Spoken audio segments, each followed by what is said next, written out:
Hey everyone, today I am making some Christmas cards using the Spellbinders Club Kit Oh What Fun. It is from last year, from 2022. It has so many goodies inside. I was so impressed. The kit is also currently on sale. It's on clearance. It's 50% off, and I think at the moment Spellbinders has an extra 15% off clearance. So it comes down to $26, $27 US. An extremely good value for money kit. Now, I looked through what was in here, and there's this gorgeous Christmas tree and Santa dies. Now, I have not tried these out yet. I'm going to create loads of Christmas cards with this kit and do it in a variety of videos. So I will do phase 1 and see how many I create, and then phase 2.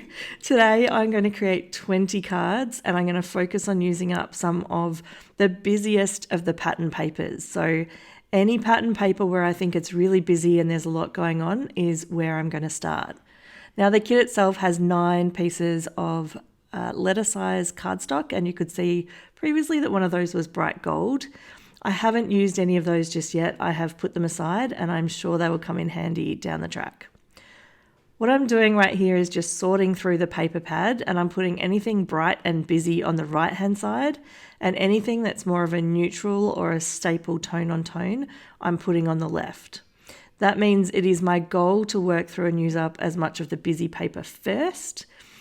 For these cards, I'm going to basically just cut them down to a 4 by 5 1/4.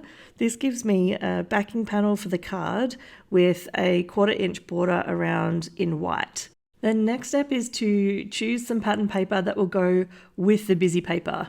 Now, I've decided not to use mats today because I'm trying to create some cards super quickly.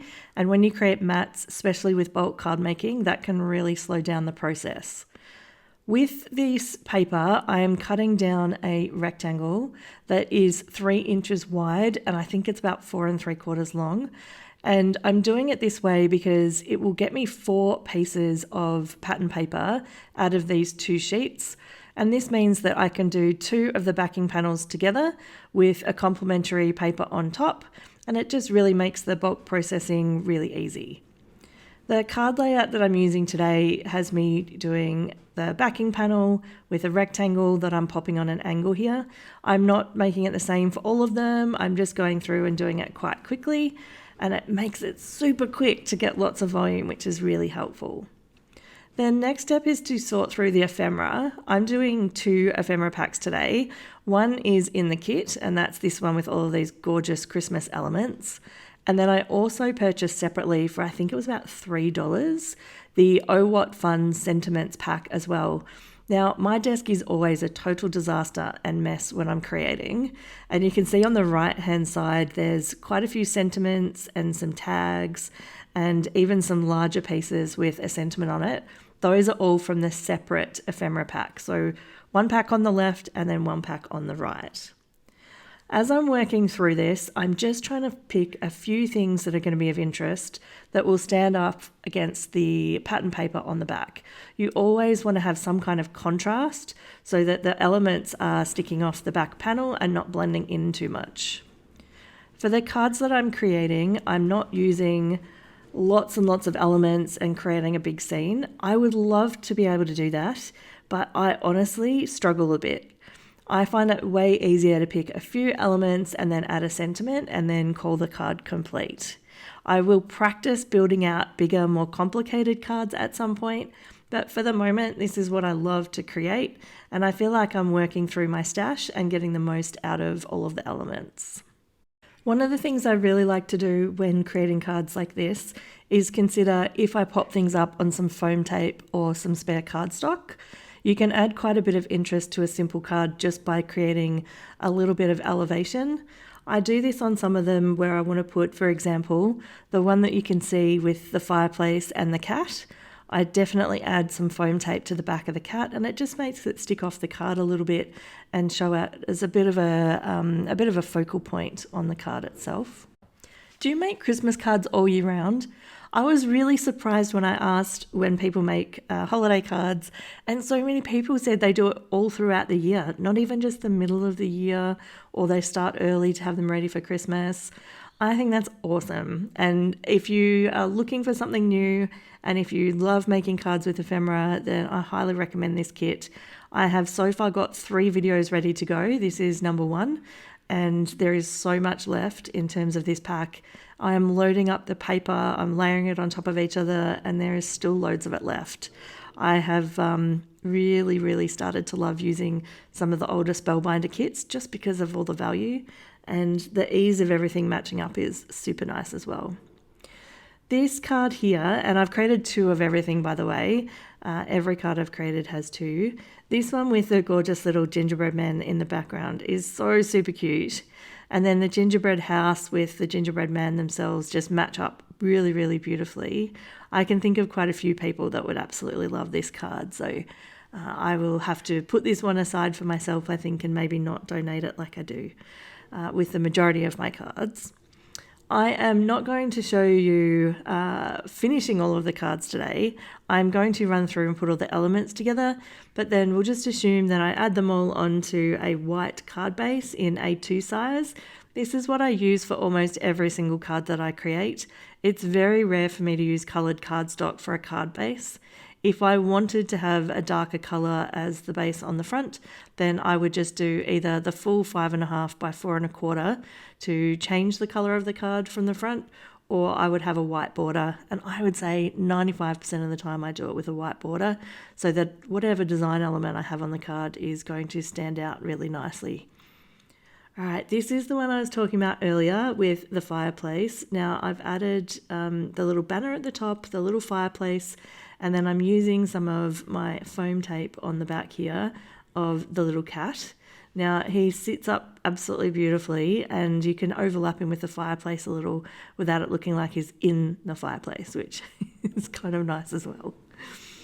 What other elements have we got here that were my favourite? There is a lot of winter theme to Christmas when you look at a lot of the card kits that come out.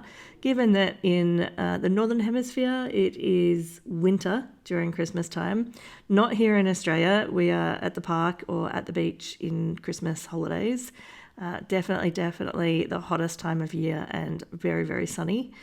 I do love these elements though, and I don't think anyone in Australia would bat an eyelid at, a really cute polar bear and a really cute snowman on a Christmas card. So these will also be enjoyed, I'm 100% sure. I have a couple of questions for you. Do you find it easy to follow along with what I'm doing if I have my desk like a total disaster like this? I mean, it's not messy with other things, it's messy with the project that I'm working on. I find that a lot of the videos from creators, they have a very clear open desk area and they're just putting together the elements so you can see exactly what's been glued together without the distraction of everything else. Just a curiosity from me. I could clear everything further away and make it a little simpler to follow, but I find that as I'm creating, I'm shuffling things around and reprioritizing, and if when I'm gluing these elements together, I change my mind about something, I love being able to grab a different sentiment or add a new element from the leftover pile. But if it's distracting, then I could do it differently. So maybe let me know below if you do find it distracting. I have mentioned as well the Spellbinders kit. I will put links to everything that I'm using today in the description below. That'll make it really simple if you're trying to find this kit or any of the other elements that I have used. I will ask as well, if you're enjoying the video, it would be great if you could hit the like button. That is how YouTube knows to spread it to more viewers. And if you haven't subscribed and you're looking for more content, then you could also hit the subscribe button as well, and that is always appreciated. For the remaining cards here, I'm literally going to glue them all together and then lift them up if necessary.